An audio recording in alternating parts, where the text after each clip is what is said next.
All right, let's talk about what might just be the biggest mystery out there: consciousness. I mean, what is it, and how does it even happen? For centuries, this has been a playground for philosophers. But a new theory called CRET, well, it suggests the answer isn't in a philosophy book. It's in a physics textbook, and it is absolutely fascinating. Seriously, just for a second, stop and think about it. I mean, your experience right now, the light in the room, the sound of my voice, whatever thoughts are zipping through your mind, how on earth does a 3-pound chunk of wet gray stuff inside your skull produce all of this rich, seamless experience? Well, what if it isn't some kind of magic? The CRET theory basically says consciousness isn't some weird mystical property of matter. It's a physical one. Just like the clear, stable note that sings out from a violin string. It's a physical process of resonance. The theory says we gotta stop treating this like a philosophical riddle and start treating it like a physics problem. Okay, so to really get CRET, we need a better metaphor for the brain. So forget the whole brain as a computer thing for a minute. Instead, I want you to picture a gigantic orchestra where the music is happening on 3 totally different levels, all at the same time. First up, you've got the microscale. This is just one neuron firing. Think of this as a single musician in our massive orchestra. One violinist hitting one note. It's just a tiny little electrical spike, a single, simple sound. That's it. But of course, a single note isn't a symphony. Musicians play together in sections, right? And that brings us to the next level, the mesoscale. Now we're talking about whole groups of neurons firing in sync. This isn't just one violin note anymore. It's the entire string section playing a beautiful chord, or the horns playing a fanfare. These are complex, coordinated phrases. And finally, we zoom all the way out to the macro scale. This is the sound of the entire orchestra playing together. This beautiful, brain-wide, coherent state is what's called the global neuronal workspace. But here's the absolute key.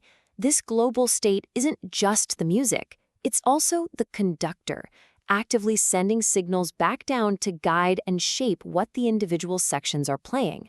And look, this isn't just a cutesy little story. This orchestra metaphor maps directly onto what neuroscientists actually see in the brain.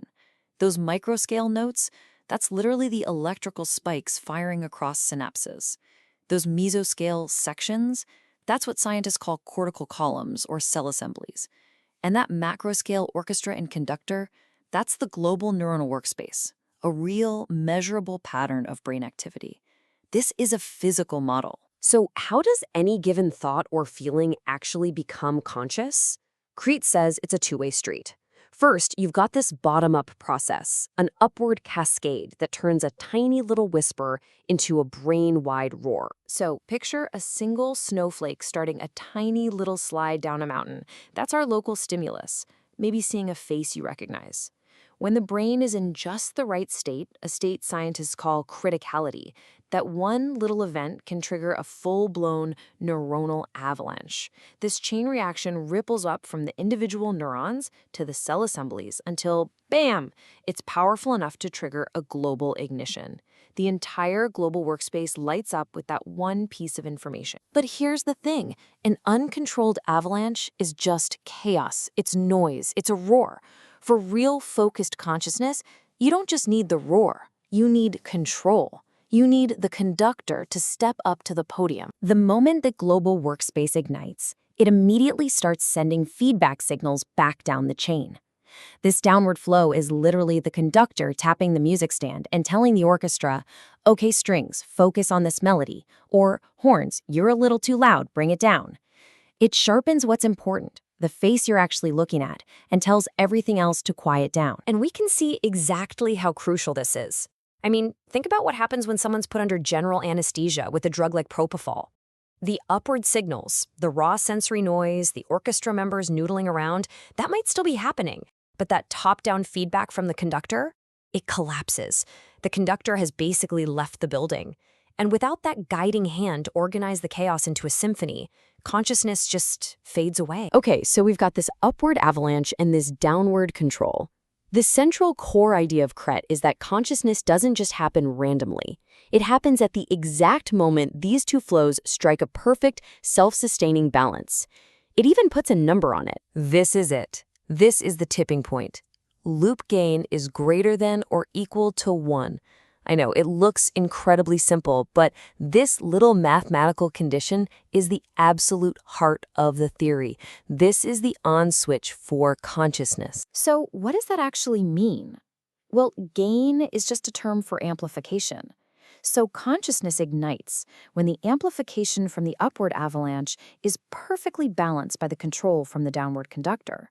When that happens, you get the stable, self-reinforcing loop. The signal doesn't die out, and it doesn't explode into chaos. It just sings. It resonates. And CRET argues that resonance is conscious experience. And this one simple rule gives us this amazing framework for thinking about different states of being. If the loop gain drops below 1, the whole system is just too quiet. The resonance dies out. That's what's happening in a coma or deep sleep or under anesthesia. But if the gain shoots above 1, the system becomes chaotic. The upward roar overwhelms the conductor's control. And that might be a pretty good model for what happens during a psychedelic trip. Normal waking consciousness lives right on that razor's edge at the critical point of 1. And here is what makes CRET so powerful, so exciting. It's not just a neat story to tell. Because it's a model built on physics and math, it makes very specific, very testable predictions. This is literally moving the question of consciousness out of the armchair and into the laboratory. For instance, CERT predicts that consciousness should be kind of sticky, a property called hysteresis. Basically, once it's on, it resists being turned off. It also predicts that the easiest way to knock someone out isn't to bombard them with sensory noise, but to subtly disrupt that top-down conductor. These are real things we can actually go and test in a lab right now. And that's really the big takeaway here. CRET reframes the whole conversation. It takes the famous capital H hard problem of consciousness and turns it from this deep, unsolvable metaphysical puzzle into a testable physical event, a phase transition, just like water turning into ice. So the next time you just find yourself experiencing the world, feeling that rich inner life, you can ask yourself, am I just feeling my brain's orchestra finally hitting that one perfect resonant note?